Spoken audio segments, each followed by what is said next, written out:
Hello guys, mwiriwe. Nizere ko mumeze neza. Ni Deborah nk'ibisanzwe ugarutse abasuhuza. Mbibutsa gukora subscribe, like, share ndetse na comment. Inshuti zanjye ni ukuri mwihangane mumpe subscribe, like, share ndetse na comment. Wowe utarabikora kandi wowe wabikoze, Imana ikomeze iguhe umugisha. So murabibona rero kano kanya ngiye koza ibyombo ariko nkoresheje imashini. Ntago ndi bubyogeshe intoki, ndakoresha imashini uyu munsi. Ndi kugira rero ngo mbereke uko noza ibyombo byanjye nkoresheje imashini, iyo byabaye ngombwa nkakoresha imashini. So aka kanya rero tugiye kugendana, ngiye kubikura muri sink aho biri, ubundi mbishyire mu mashini.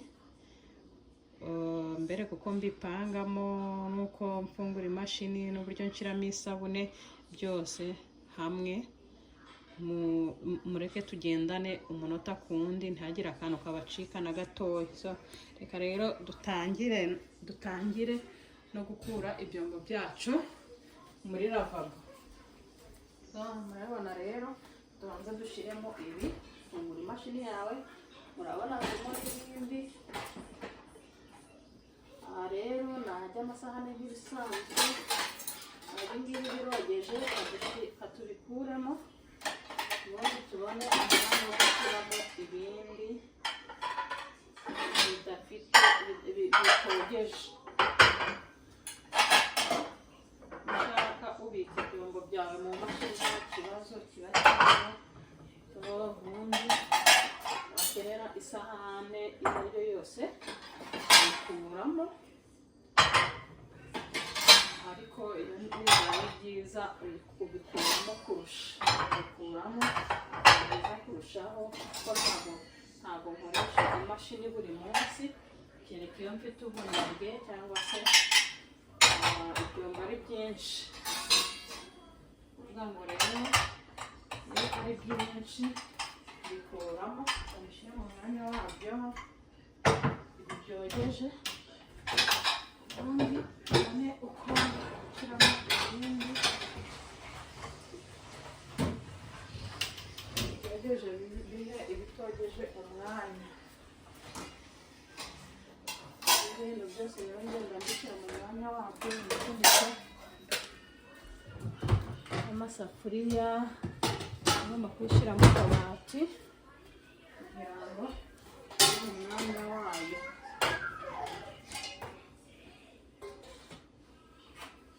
Ibikoze ntabwo ndiba mbikuramo,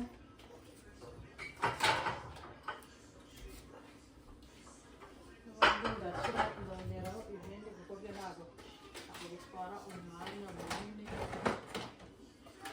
bitewe n'uko ho hari umwanya munini uhagije, rero nta kibazo.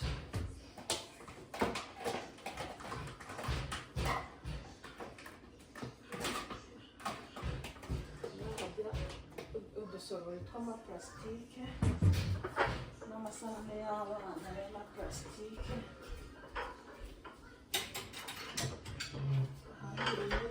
harimo amasahane ya rusange dusanzwe turira mu buzima bwa buri munsi.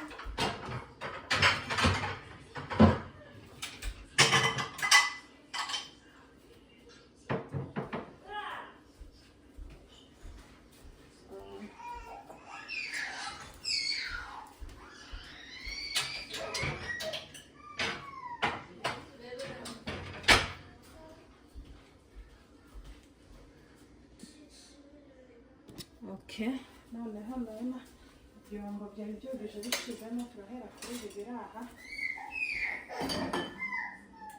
genda ubivangamo gutya.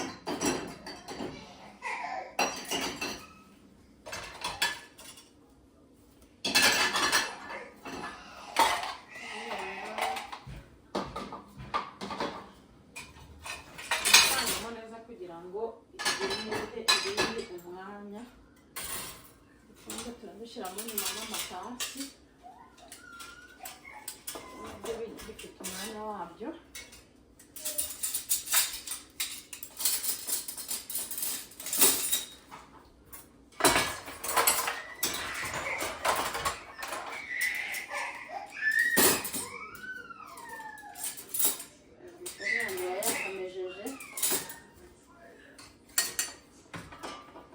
urusaku wamurenze. So imifuniko nayo rero ayijyamo kugira ngo ayicisha kugira ngo hatagira ibiryo byorohe.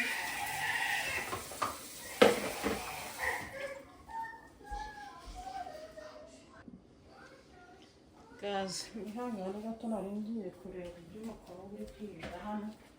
So tugenda tubikuraho ibiryo rero mu rwego rwo kurinda imashini bitazima, bafatamo ibiryo bikajya mu matiyo bikabiyeramo, ubundi imashini ikaziba, amatiyo akaziba. Bisaba rero ngo ukureho imigabane y'ibiryo. Bigoye ntabwo ari ngombwa ngo ushyireho isabune.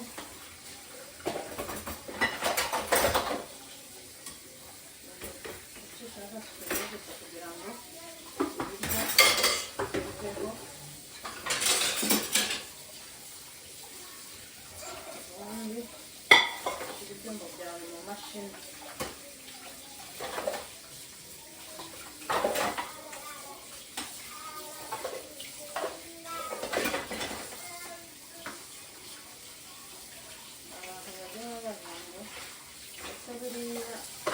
Imashini yakoza ibyombo bikanoga. So nyuma y'uko imaze kubyoza ndabereka mbishyiramo, ndaza no kubereka imaze kubyoza. Fata amasaha 2 n'igice afite kugira ngo imashini ibe isoje ibyombo. Urabibona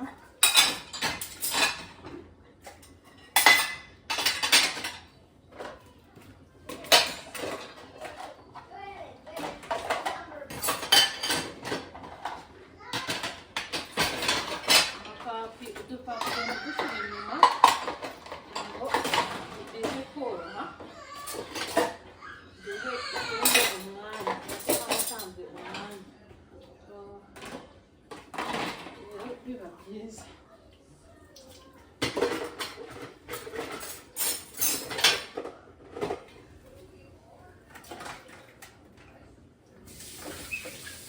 Ni igikoresho gipfundikira isahani y'umweru.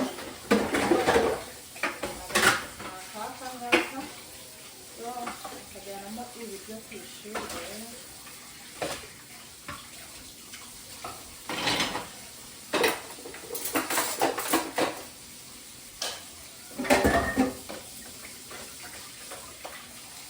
Ntabwo bigoye rwose. Bigora. Haba hari n'amavuta, ntabwo ari ngombwa ngo ushyireho isabune, kandi ugiye kubishyira mu mashini. Icyo usabwa ni ugukuraho ibiryo gusa, ubundi ugashyira mu mashini, imashini ikabyoza, ibyoza neza.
kwinjiramo byigana.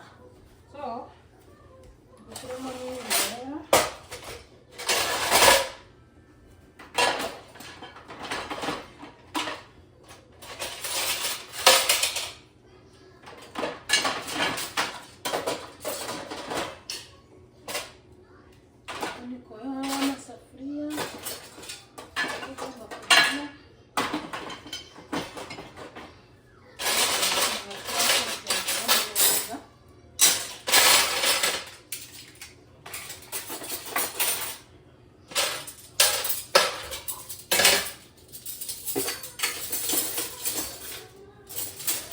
cyo ni kinini ntabwo cyabona aho kijya, rero ukora ukogereza iruhande. So noneho dukurikijeho igikombe,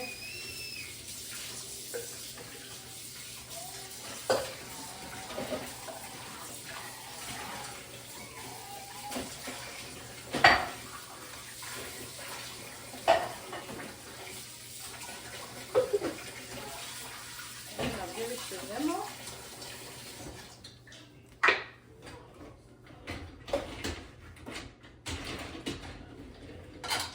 Tugenda ubipangamo neza kugira ngo bikwirwe, mu gusa byo ntabwo ari byinshi, birajyaho n'ubundi harimo umwanya munini.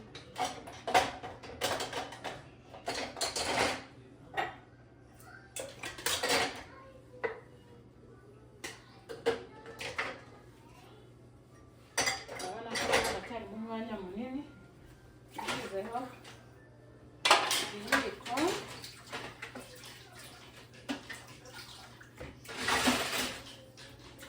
n'amarushe, murayabona amarushe imbere.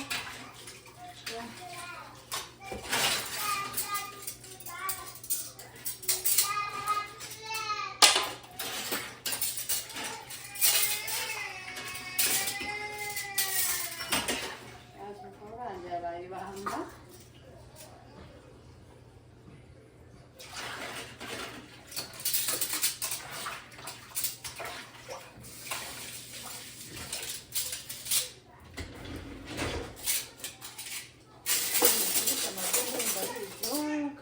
Kino ntayoze neza nagitekesha muretse mu gitondo.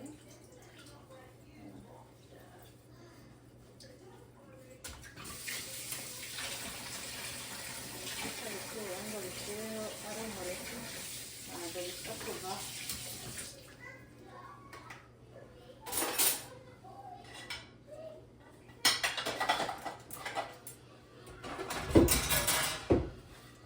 Rero ntabwo nzi ko kibona aho kijya, ariko ndagishira kanishyira hejuru.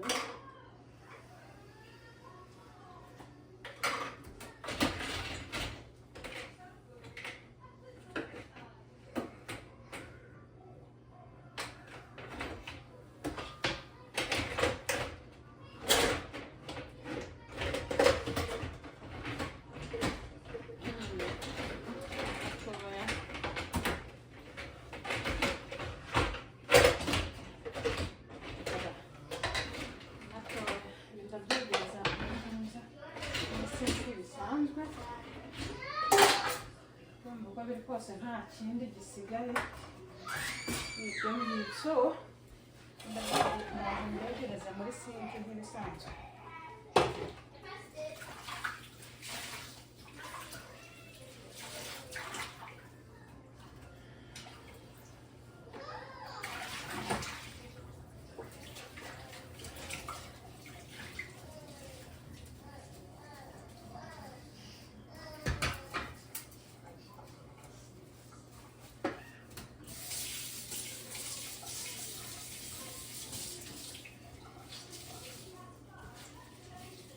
So noneho rero ngiye kubereka uko nshyiramo isabune. Murabibona hano hajya utwuko dusanzwe dutoya, hano hajya ibikombe n'amatasi n'ibirahure, ushaka bashyiramo n'amasahane mu gihe nta bikombe bihari byo bitogeje.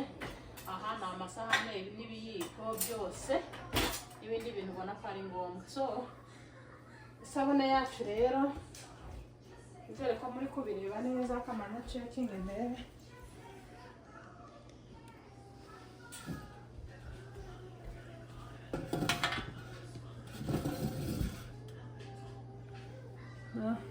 Urabibona hano niho dushyira isabune. Mbereke isabune nkoresha. Urabibona isabune yanjye nshyiramo kano kamwe,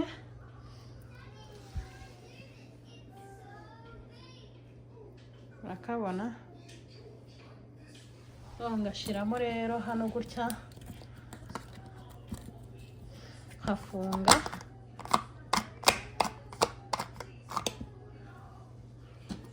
ubundi hari n'indi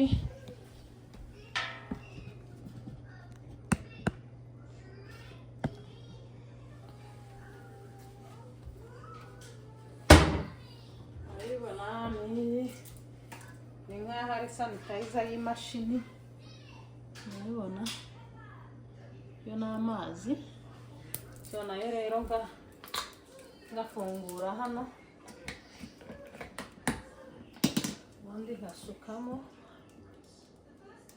kuko mbonye hasi, ubundi ngafunga.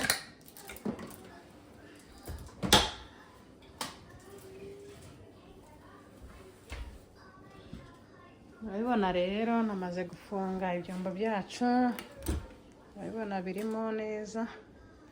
So mfunge ubundi nkande hano kuri pawa. Urabibona katurebe iminota bari buduhe amasaha 2 n'iminota 56. Turebe.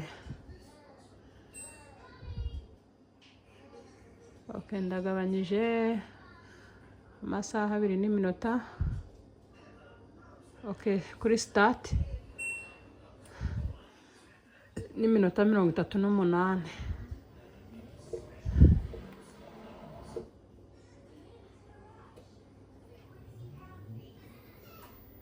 Ya, byumva ari ibyo.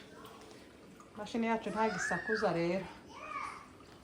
So, urabibona n'ibyo rero nari nje kubereka.